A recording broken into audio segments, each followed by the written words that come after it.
What is up, and welcome back to Beyond the Arc with Brandon Silvers. As always, I am your host, Brandon Silvers, talking about a baseball scandal in the Palmetto State with my friend, Gamecock expert and fanatic, Brett Gosnell.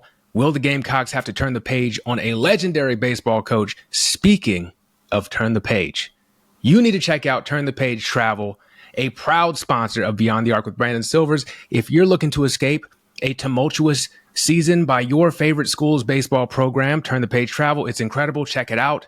Link is in the show notes. Brett, how are you doing? Doing all right. How about you? I can't complain. So let's start off South Carolina Gamecocks baseball. Pretty tough year under first-year coach Paul Mainieri. But let's go back first and set the scene. How did we get here? Because it was not always like this. Take us back to the good old days. All right. So 2010, 2011, I hope we all remember back-to-back national titles, some of the happiest times of my life. Now that I got kids, maybe I said some of. Back-to-back national titles and made the final the following year, 2012. That does not get remembered nearly enough, in my opinion. So 3 straight years we were playing in the national title final. Didn't win it that third year, lost to Arizona.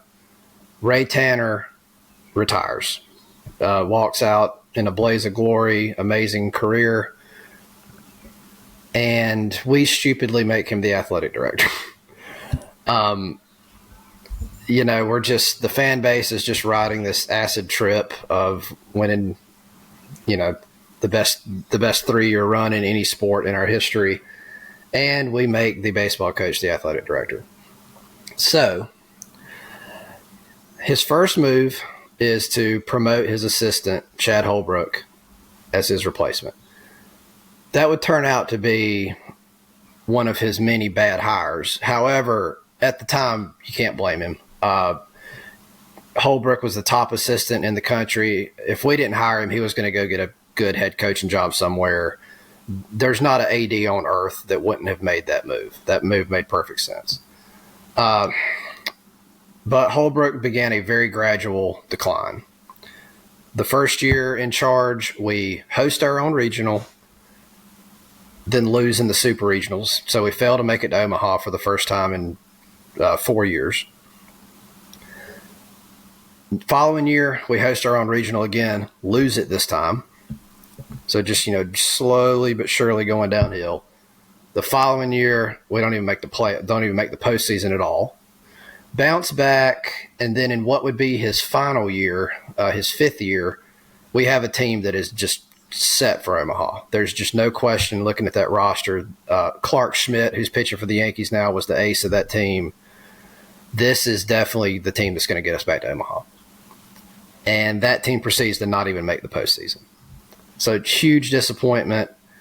Holbrook is relieved of his duties, and we're still thinking we're the top program in the country, right? We're only, 5 years removed from this amazing run. We're still South Carolina baseball. We're still selling out every week. So we take a swing at some huge name coaches, can't pry anybody away from their current school, and we end up with Mark Kingston. Very lackluster hire, didn't get anybody too excited, but it wasn't a bad hire, but not what we thought we would get. His first year, he takes the team to the super regionals, so it's, whoa, we're back. This is good. But we lose at Arkansas, totally forgivable. That was an elite team that went on to play for a national title. And then, again, slow but sure decline under Kingston. And a bounce back, like his predecessor, Holbrook. We bounced back. We had a team that was ranked top 5 for a lot of the year 2 years ago. And they just fall off a cliff late in the season, end up, again, making a super regional, but losing at Florida. Last year, the team plays very well most of the year, again, falls off a cliff late in the season, and we end up not hosting our own regional, going on the road to NC State and losing the regional there. And that's enough of Mark Kingston at that point. So we move on. Again, we're thinking we're going to make a big coaching hire. We still think highly of ourselves here at Carolina. But we got a little bit of more tempered expectations after what happened last time. You're following the message boards. You're following all the rumors. Who are we going to get? Who interviewed? Who have we talked to? And then out of nowhere, nobody saw this coming at all. We hire Paul Mainieri, who legendary LSU coach, won a national title there, went to Omaha multiple times. Very much a Spurrier-esque hire, like we did with football. The retired coach. He had been retired about, I think, 3 years, decided he wanted to get back into it, and we make the hire. Nobody saw it coming. Everybody's extremely excited. And here's where I'll start to take us into the current day. Paul Mainieri is very clear in his opening press conference that this is not a rebuild.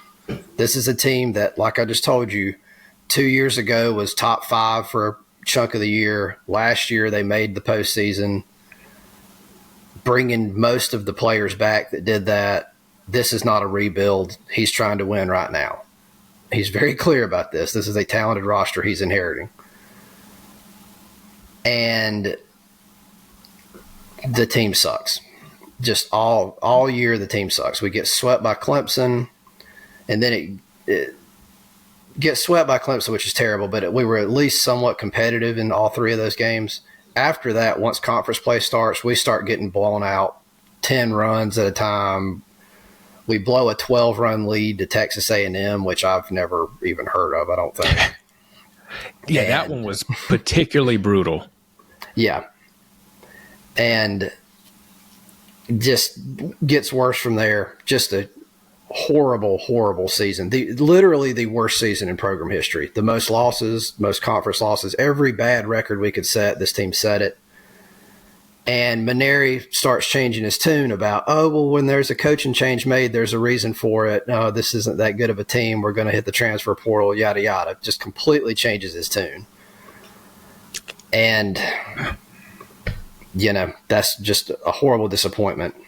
And I'll stop here. But, we'll get into some detail of why this season has went as poorly as it has. Yes, because I believe Kingston last year, I was at a game that you were also at against, was it Georgia? Georgia, yep. And I think we were either tied or it was a close game, and I had to leave early.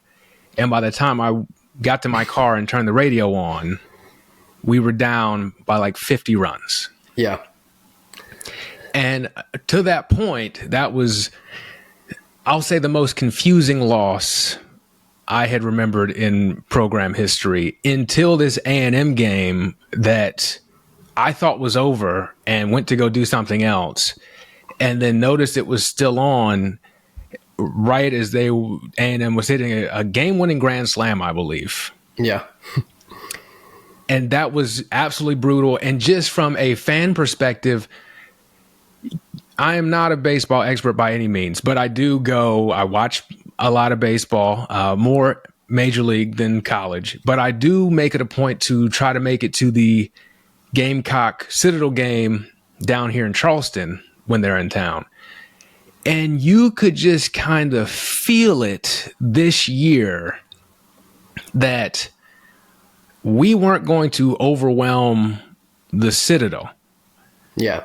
And that's when I was like, you start coping where you're like, okay, early in the season, new coach, whatever. Even though logically, we should be way better than this team. And the Citadel, they've had good teams before. They've had pros come out of there.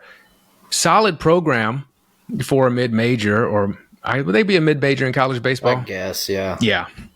Solid program, but really shouldn't be competing with us at a level to where you are unsure which one is the SEC program. Yeah. And so for people who don't know, the SEC, we think of them, women's basketball, now men's basketball too, college football, as the cream of the crop. And I'm watching the Women's College Softball World Series, probably there as well. Where does the SEC rank amongst conferences in college baseball? Even better than what you're describing. You think of football, all the sports you laid out that were the best. Think of all of that and raise it even another level. That's how good it is at baseball. I mean, it is by far the best conference in baseball. I think currently 6 of the 8 top seeds or top teams are SEC, I think. Yeah, so that's ridiculous that you could finish 6th in a conference and get a top seed. Yeah. So, but that's where we're at. And so, you have to compete. So we get this guy out of retirement to compete. It doesn't look how it should look. Like you were saying, he's talking kind of a big game heading into the season. We now have a clearer picture of why that may be the case. When did the rumblings start that, something's wrong internally? Yeah. So about halfway through the year, on the message boards, and I have a friend that goes to basically every game, and he's friendly with some of the parents, and he'll get to talk to some of the players too after the games and stuff, and they were even talking about it pretty openly. Stuff started leaking out that this was just a shittily ran team. The clubhouse dynamics were just awful, and I mean, I don't even know where to begin. I'll just pick somewhere and just run through the laundry list of horrible shit that just it kind of, all this news started trickling out midway through the year. And then after the season was over, John Whittle, who I recommend following on Twitter and even signing up for the Big Spur, paying your monthly fees to get access to him, because he's the best source on Carolina baseball by far. He wrote a huge article as soon as the season was over and just laid everything out in detail. So I'll start with, since we mentioned Texas A&M earlier, blowing a 12-run lead. So one way to avoid blowing a 12-run lead is to use your best pitchers. One of our very best relief pitchers was not available that weekend because Paul Mainieri forgot to write his name down on the active roster. We have 2 players with the last name Stone. He's one of them. Another one's a outfielder. And on the active roster, he just wrote Stone. He didn't write a first name. He just wrote Stone. And the other guy, the outfielder, played at one point that series, so they kind of just had to assume this is who that you meant. Well, maybe our best relief pitcher goes unused.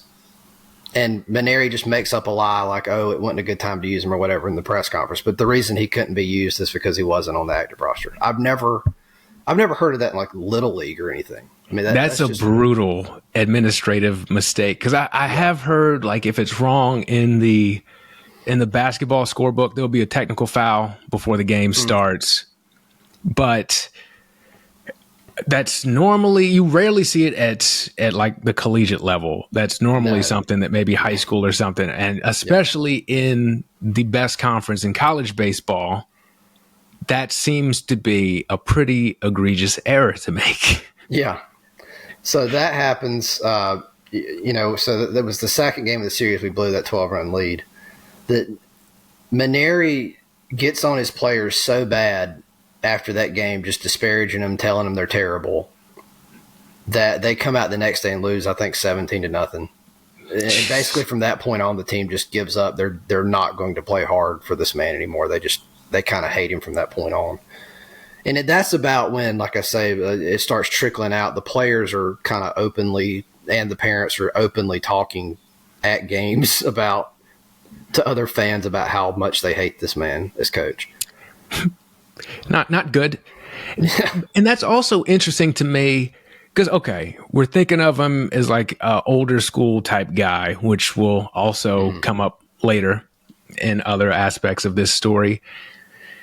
And I guess I do think of that as like an older school thing to do, to berate your players. That was something that I had to deal with my brief college basketball career in the mid 2000s. And you think of like the Bobby Knights and even Bear Bryant, they had the ESPN series where he was killing kids in the desert or something for training camp. But you don't think of that now, especially allegedly the power dynamics have flipped with NIL and everything. Yeah. So you don't really think of that now. So it's interesting to me that is an issue in 2025 still. Yeah, and baseball is a stupid sport to do that anyway. Like, I can see football, maybe you want to make a kid tough or something like that. I don't know. You want to get him so riled up he, puts his head through the wall and kills somebody. But like baseball, what are you getting a guy mad for? Like, what are you firing him? I mean, you got to be calm, cerebral. It makes no sense to have this militaristic shit going on in baseball. No sport really, but certainly baseball. Yeah, you got to you're either pitching, in which case you don't want to be a head case. Yeah. Or you're hitting, in which case you don't want to be a head case. Because I don't know, maybe you get someone fired up and they start swinging like Vlad Guerrero, but I feel like that works out much less often than you would think. That's another thing too. I wasn't even going to mention this, but last season we either led the SEC in walks or were close to it. We drew a lot of walks, which is a good thing. And Paul Mainieri just hates walks, even though it's a free trip to first base. He taught his hitters to not take walks, and he would get mad at hitters for not swinging at pitches out of the zone. I mean, it was just he's the dumbest. It's just so stupid. And we became last in the conference in walks this year, or close. He's just watching Moneyball, just seething. Yeah, exactly. He's the anti-Moneyball, and that's a good segue into the other kind of thing. So with another new school kind of thing, I'm sure you've talked on here, we've talked about it before, the analytics age. What's an even newer thing now is these labs. So they've got pitching labs and hitting labs. And these are these things, they use computers and they use cameras to track the ball. There's like pressure plates where you can put your feet on, when you're throwing a pitch or, swinging the bat, and like it can track your body movement. It's this super high tech stuff that players can practice in and get feedback on, hey, if you do this, you'll throw harder. If you do this, you'll get better spin rate on your fastball. Oh, if you do this when you're hitting, you'll put more backspin on the ball. It'll go further, more likely for a home run. So it's just super high-tech technology that major leaguers use. And we didn't have that. A lot of the teams in the SEC started to get it. 2 or so years ago, we finally spent the money and got all this technology. Just it was a huge step for our program. And Texas, who if you don't follow college baseball, they're historically the best program of all time. They put more money into it than anybody. Their player development guy that runs those labs, we hired that guy from them. Just an amazing coup of a hire by us. And after the Clemson series, Paul Mainieri and the pitching coach, who I didn't even mention his name yet, Terry Rooner, he's a even bigger asshole than Mainieri apparently. But they just refuse. They swear off this technology. They don't let the players use it anymore. Players had to sneak into these labs. Like if Terry Rooney was out on a recruiting trip and he wasn't there one day, they would sneak into the lab. The pitchers would sneak in to get to use the technology because they wanted to use it. But Mainieri, being an old school guy, swore all of this off. Just insane. And then in the press conferences, he would complain about, every other team has guys throwing 99 and hitting the ball 450 feet, and we just don't have those guys. Well, if you'd let them use the pitching lab, I mean, that's what that's for, Is there any conceivable logical reason why you would not want a player to use this stuff? What seemed to have happened is they bought into it when they were first hired. So the fall, they let the players use it. Everybody loved it. Everything was going well. And then when we got swept by Clemson, probably because, he went into the year thinking we would be a good team, getting swept by Clemson was like a wake-up call. And I guess, the old saying, everybody's got a plan until you get punched in the mouth. I guess he just, once that happened, that was like getting hit in the mouth, and he just reverted to his old school. He's like, well, this new bullshit that I tried don't work. We're going back to what I know works, which is, being an asshole and not using technology. So that's apparently what happened, because that was a major shift in how they treated the players, that, not allowing them to access things. Well, I mean, I hate losing to Clemson as much as anybody, but it is very strange to go backwards after losing to Clemson. Right. I don't quite understand that. And then I saw too, one reason, probably a more likely reason why Clemson might have beaten us and why we don't have the guys throwing 99 or hitting 450-foot home runs. He had an interesting take on like off-season workouts and weightlifting as well, where I think Whittle wrote that we were doing it about half as often as most programs. Yeah. And that, I think that's just more old school shit, like, I mean, if you go back far enough into the old school, players didn't lift weights at all. Yeah. They thought having too much muscle like restricted your swing, so like nobody worked out. I don't know if we were going back like that old school, but the idea of lifting weights regularly and just focusing on making these guys more powerful, more athletic, that is kind of a newer school kind of thing. Which I think, like, it is true. This is old school stuff. And we did get him out of retirement, but he had been coaching very recently. Like when he won the College World Series the year before we had our run. Like I think 2009 LSU won it. Yep, 09, yep. And then he was coaching up until 2021 at LSU and was pretty successful, I'd say. I mean, yeah, they did start to trail off. Yes, that is obvious. Yes. Yeah, so they started, and I was drinking the Kool-Aid too, so I didn't really go back and look at his records year by year at LSU. But if you do, you see those last few years at LSU were not very good. So really, he hasn't been a good coach for like 10 years. Yeah. I thought it was like 3. Yeah, it looks like they were the runner-up in 2017. That seems like more of an outlier, kind of like a dying gasp of a year. And then you're right, 2015, 54 wins, 57 in 2013.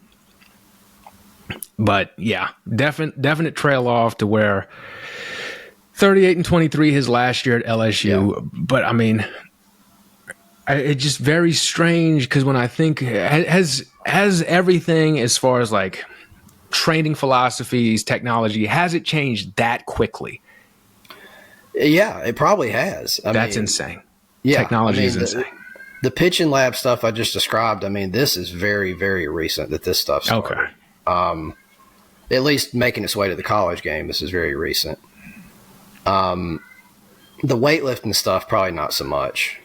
But yeah, the labs are very new, and just the major league approach of let's get our guys to throw as hard as possible and let's get our batters to hit it as far as possible. It seems pretty obvious, but that mindset is really very recent in the SEC, and he obviously doesn't buy into it yet. And he learned pretty damn quickly that that's what you got to have. Yeah, and interesting that so far the examples we've looked at with the Clemson loss and the roster fiasco with not writing Stone twice, to me signal a man who is not huge on looking in the mirror and taking responsibility for his mess ups. He's looking for reasons to blame other people. And I get probably the biggest thing that I saw in this scandal was really the treatment of players that we touched on before. But there was one like very significant example of that. If you want to explain that to the people, the injury. Yeah. Okay. This to me is the most significant thing because it appears that we're not going to fire him. And it appears the reason we're not going to fire him is because his buyout is too big, because Ray Tanner gave him a massive contract. However, you can fire people for calls. Then this is usually like Urban Meyer getting drunk and filling up a 20-year-old or whatever he did. And Bobby Petrino, motorcycle man, the motorcycle stuff. Yeah, yes. It's usually something like that. That's 4 calls where you don't have to pay the buyout. What I'm about to talk about, to me, begins to approach 4 calls. So we have a player, Eddie Copper, highly recruited relief pitcher we've had a couple years now.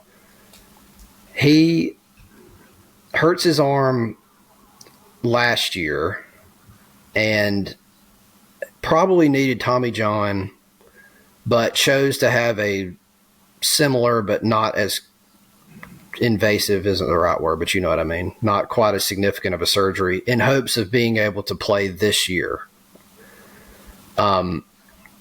He does that. He's rehabbing, recovering, and the coaching staff just does not follow the doctor's advice on how to rehab him. They don't do anything properly in terms of his rehab. And then regardless, he still gets to the point where he's about ready to start pitching. We're starting to think, Eddie Copper's going to be back any week now. He's starting to throw in the bullpen at games. And at one point he was warming up and he just didn't feel like he was ready to come in, and Mainieri just gets furious, just thinks of him as weak, openly calls him out in a press conference after the game, talks about how, we need guys that we can rely on. And, he said he wasn't ready, which is fine, but, it does that whole bullshit, we got to rely on the guys we can trust, and throws the kid under the bus entirely, who again chose the surgery that he did in hopes of coming back this year. So handling that injury so poorly, talking about the kid that way, and then, not rehabbing him properly, all of that's so egregious. To me, it approaches firing him 4 calls. Yeah, because that's a player safety thing. Yeah, exactly. And I'm wondering, did Copper decide not to undergo Tommy John? Was it under Kingston, or did he make that decision? Okay. I guess that was still, it probably would have still been under Kingston, I think. Yeah, it would have had to have been. And then to do that, which I feel like you have to guide the kid towards Tommy John probably at this point, especially when we see how guys come back from Tommy John. Yeah. But to know that, okay, it's his decision. Ultimately, at the end of the day, it's the kid's decision. He chooses not to do this to help the program out. Yeah. And something that should be praised is instead ridiculed. And you don't trust him when he's saying, look, I don't feel right to do this. Yeah. Yeah. And publicly calling him out. And even if that doesn't get you fired for cause, which it probably should, but I'm not a lawyer, how do you expect to recruit? Yeah. That doesn't make I'm not sending my kid to you. And this leads perfectly into, I guess, our current situation. Again, it seems like despite this huge article coming out that laid out everything we've talked about and a bunch of more things I've probably already forgotten, it seems like we're still going to keep him because of this, massive buyout he has. The plan, and this is where I'm really not understanding what South Carolina administration is thinking.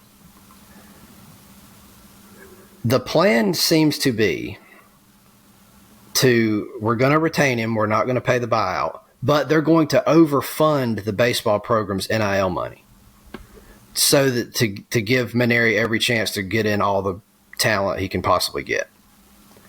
So if, say, on one hand, you're trying to save money on a non-revenue generating sport, I get it. I love it. Yeah. It's my favorite sport, but I get it. But then on the other hand, you're pouring money into it. Pour the money into getting rid of this guy, not giving him more players to fucking ruin, Yeah. So I don't know, but that's how we're recruiting right now. We're just overpaying for players. Throwing money at players. Yeah. which And I'm all for it if the coach is good, yes, because like if you overpay for any player, how good can they be in these circumstances where they're lifting weights half as much as other teams in the off season? They're not having access to these pitching labs and this technology. Yeah. They got a coach who doesn't care that much about their health, mentally or physically, calling them soft and shit. Like, how many players are able to overcome that, no matter how much money you give them? It just seems so stupid. And you're right. It's like two conflicting things, which I guess he's gone now. But we were talking about this, how this is like the cherry on top of the Ray Tanner athletic director experience. Yeah. We didn't even talk about that. Like, how crazy is it that we as a SEC athletic program hired a former baseball coach of ours to be the AD in the first place? Even at the time, and you know how much I care about baseball, I cried like a damn baby when we won the national title the first time. Even at the time, I knew that was stupid. Because it's, as much as baseball means to us, it's a sport where 8,000 people are at the games. It's not a big, big sport. You know what I mean? And like the idea that this guy that managed just that sport can now manage all sports, like it just made no sense. And I don't know. I mean, it's like we're so happy with his job as baseball coach. Ray Tanner clearly wanted to be an AD somewhere, and that's what he was retiring to do. He always had this desire. But like nobody else was going to give him a job. Like, why he would, if he wanted to be AD, he was going to have to go and do it at, I don't know, West Carolina or some shit. No offense to the great Catamounts. The Catamounts, shout out to y'all. Beautiful, beautiful area of North Carolina. I don't know anything about the campus, but the area is gorgeous. If you've never been, turn the page travel at little to no cost to you. He can get you a trip to Western Carolina. Yeah, yeah. So I don't know why we did that, but interestingly enough, I looked at this one time. The only other school that has done something like this is LSU. They made a baseball coach their AD back in the day.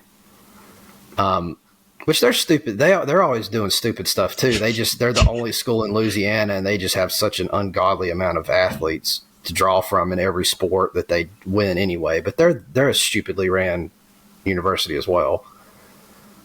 We can't get away with shit like this. No, we got to be tighter. And we think we finally made a good hire at AD here, but if he keeps Mainieri, he's losing a lot of trust very quickly from a significant portion of the fan base. Right off the bat. And that's what, like, in the NIL era especially, and at the level of revenue that these sports are trying to generate, football and everything, you need someone who is basically like a CEO. Yes. And has a business background. Yeah. And that's what we got now. Yep. We've got all that covered now, but Tanner was not that. No. And you see it in the other sports outside of, I guess, women's basketball, where Dawn Staley, she was brought on before he was AD, correct? Correct. Yep. So the only hire he didn't really have his hands on, that's the most successful one. Yep. And he did retain her, so I guess credit there. But like men's basketball, you just pay her more money. Like he gets a lot of credit for keeping Dawn Staley. You just paid her more money. What do you? I mean, yes, yeah, he had the sense to do that. So and Beamer, we'll see. We'll see. And then think about how we got to Beamer. Yeah, assuming Beamer worked out, like Muschamp, the whole end of Spurrier fiasco with and just that whole coaching, sir. I can't relive that right now, but that was bad. And we're so close to Kirby Smart, I think, was the thing. Yeah. Like the roads would have been much less safe, but we would look a lot Think about different. them driving with the trains, the Columbia train situation. Oh my They would have been gosh. running into trains and stuff. Oh my God, dude, that would have been brutal. Yeah, that would have been bad. So it's probably a blessing in disguise. Yeah. And men's basketball, like keeping Frank Martin too long, Yeah. and then bringing on Lamont Paris, who is did make the tournament last season, but now it's kind of looking like maybe he's not that guy. Yeah. Which isn't all that shocking if you look at the resume. Gave another huge buyout. Yes, as well. he loved these monster buyouts. Yeah. And I don't know why. And I don't know why you would do that to a guy like Mainieri and the new AD keeping him on when I do not recall, even as excited as we were to hire him and like optimistic, because you're always optimistic with a new coach generally. I never was under the impression this was like a long-term solution. No, and nobody thought that. And Mainieri himself, again, came on here saying, I don't have a 5-year plan. I've got a 1-year plan. Like he expected to win right away. Probably coach 5 years or less and then pass the reins on to Monty Lee, who we haven't even talked about. God bless him. He's my beamer, dude. Like he gives me the warm fuzzies, but he sucks. Like he's not good. But I love him. But anyway, that's a whole nother podcast. But anyway, he's not to blame for any of this. I will say the players, I think, from what I understand, still love Monty Lee. We all love him. He's a Carolina guy, but I don't know how much longer he can be around either. Is it possible for a guy like Monty, who is probably, correct me if I'm wrong, more of like a rah-rah guy than baseball guy? Is it possible for him to be successful in a way that I think of Dabo with football? Yeah, I mean, the reason we made him the highest paid assistant coach in the country just to keep him on, because he was the hitting coach under Kingston. And we wanted to keep him on staff because he's such a good recruiter in the state of South Carolina. Or so we were told. The recruiting is not going very well. But that was the idea. Let's do whatever we got to do to keep Monty. He can help recruit in state to help Mainieri and Rooney, who've never been to South Carolina. And everybody just loves him. He's just a genuinely good person, a diehard Carolina guy. He grew up in Columbia area. Did coach at Clemson for a while, but how can you blame him for taking the head coaching job? And I don't know. I mean, it sounded like it got to the point where it was probably going to be him as the head coach, and then we pulled the Mainieri out of the hat. I don't know. I think I'd rather have him as the head coach right now than Mainieri. I'll say that. Yeah, because you think like at least the kids will want to play for him, and you would think he would let them go and use this technology and maybe even lift weights a time or two. He would. So just by virtue of that, you would think he would have to be better than Mainieri. Yeah. But like you're saying, I was checking too, and I asked you before we got on, you said it. I don't see any sort of real movement happening with Mainieri. No, I mean, it looked the day the season ended, the state newspaper in Columbia put out an article saying Mainieri is here to stay. The university didn't like come out and make a statement, but they quoted a source within the university. So it's pretty much an official statement that Mainieri's staying. And then a couple days later, this article from Whittle comes out, and just like it's a bombshell. It's on the Big Spur, which you have to pay for access for, but they very quickly, it gets so much traction, but very quickly they do the right thing and remove the paywall just so everybody everywhere can hear this. And we ended last week thinking, man, after Memorial Day, buddy, this stuff's going to get in front of the president of the university. I mean, beyond the athletic director, this should go to the president of the university, and we're going to have to get he's giving the school a bad name. Yep. Like that's how bad we thought the article sounded. And here we are Tuesday, and there's not a peep. So I'm very discouraged here. And that kind of goes to the point of how And AD these days has to be more of a business guy. And like, that's what I got my degree in. And one of the things they teach you is that the worst thing you can do is wait to fire somebody. Like, fire as quickly as possible. Yeah. And I know they're like, it's not like he's running a Starbucks, like there's buyouts involved and everything, but that's the work, because the problem only gets worse moving forward. Like, exactly. Rarely does it turn itself around. So even heading into this next season, which is a ways away, but like, we've seen transfers or people leave the program already. Are you going to be shocked to see more? And then you already talked about the recruiting, like, as Monty Lee might be the most charming, handsome man in the world, and he's showing up to people's houses with cash falling out of his pockets. But can he even overcome everything that's come out about this? And then you get these kids into this program where they're against technology and all this other stuff. Yeah. What, like, heading into next season, what is there to even show up for? I don't know. I mean, I guess I'll start just trying to be a little more positive here, because our two players that we just absolutely had to retain on this roster, Bo Hollins, Charleston area product, and KJ Scobie. That's our corner infielders, true freshmen this past year. Both were very good. Other programs were coming after them, and we had to keep them. We paid them what we had to pay them. I don't know how much. Whatever it is, it's worth it. We have kept both of these players. They are going to be back next year. So that's a great start.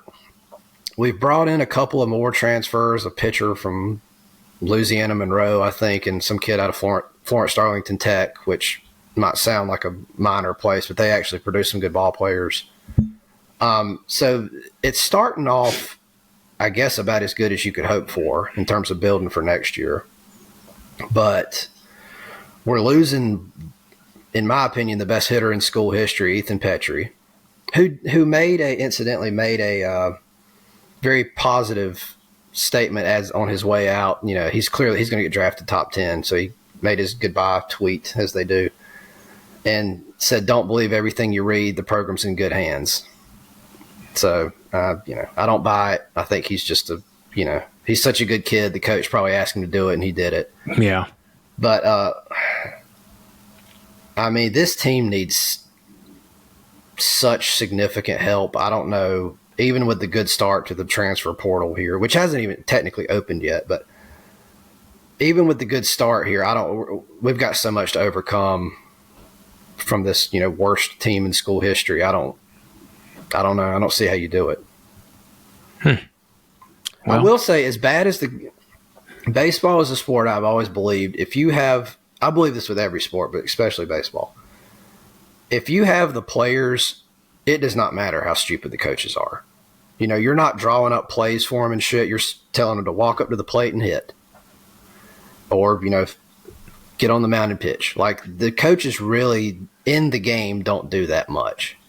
So if we load up with talent, like even Mainieri probably can't mess it up. But like you said, the environment that they're going into, they've no doubt somebody said we're going to be the easiest program in America to recruit against. So, yeah, I don't know. I don't know how we're going to overcome that to bring in the level of talent that we're going to need to bring in. Yeah, I don't know. Well, is there anything else we need to cover about this, or did we hit it all? No, we hit it all.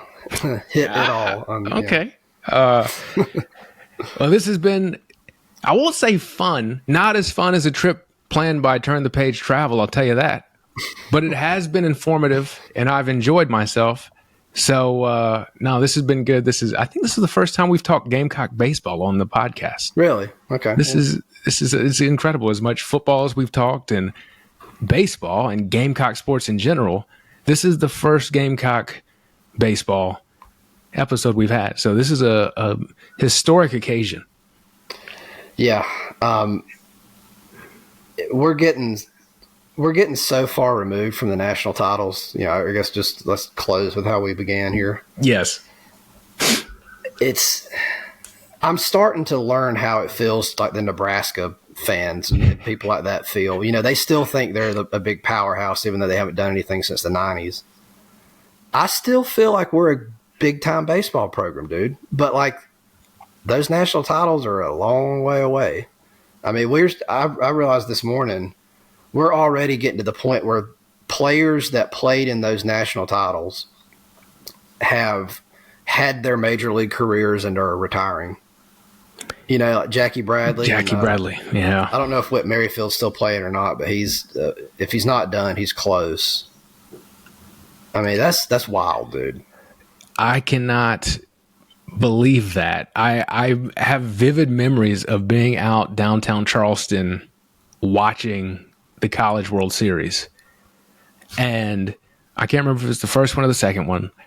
And the fact that it was that long ago is really triggering something in me that I keep loading up on my chia seeds and my fiber to stay alive longer to see it happen again. Yeah. Because it's insane. Yeah. And I think it's just the perfect like microcosm of Gamecock sports fandom, really, is that, like, hey, even when it's great, it's only fleeting. And then you'll get so far away from it so quickly that your head is going to spin. And that's probably the case for most teams that have success. But it was just incredible. And even I was thinking about it with softball losing in the Women's College World Series. Mm-hmm. There's this thing where outside of women's basketball, it feels like even when we have a great season at something, you're always like, but it could have been a little bit, like there's some sort of heartbreaking aspect to it outside of the typical only one team can win the championship each year. Of course. Yeah. There's some sort of something extra to it, and you're just like... Yeah, the way we lost in softball was heartbreaking. But, softball is a great example. Like, I hate this idea that, people have, and people that defend Mainieri will be saying this. You got to give a new coach time to build. You got to give him time to get his players in, blah, da, da, da, da, da, da. That is bullshit. These days, that is not true. Softball. First year head coach, Ashley Chastain, boom. She brings 6 players with her from Charlotte, boom. 1 out away from the College World Series. Yep. I mean, if you are a good coach, you can turn it around like that, especially in the transfer portal era. You mentioned Georgia earlier at the game we gave up 10 runs in your walk to the car. That was the first-year head coach. They sucked. I watched us roll Georgia twice the year before. They got a new coach, and then they were the best offense I've ever seen the following year. I mean, good coaches can, boom, flip it quick. Yep. So even more reason to run this one out of town. Yep. But it's not going to happen. So this has been fun as always, Brett. It's been too long since you've been on the podcast, honestly. So I don't know what happened. But thank you for filling us in on all things Gamecock baseball. Thank you again to Turn the Page Travel. Again, check it out in the show notes. It takes all the hassle out of travel planning for you. Got golf packages, sport packages like the 2025 MLB All-Star Game, or just go get away to Western Carolina, home of the Catamounts. All right. Omaha. You got an Omaha package? Oh, we need to add it to the list. Yeah. He's waiting for Gamecock baseball to turn it around. Time. Yeah, you got time on that one. Yeah, so we'll add that one to the list. But no, thank you all for joining us. This has been another episode of Beyond the Arc with Brandon Silvers. Thank you for watching, listening, rating, subscribing, reviewing, and sharing. And we will catch you later.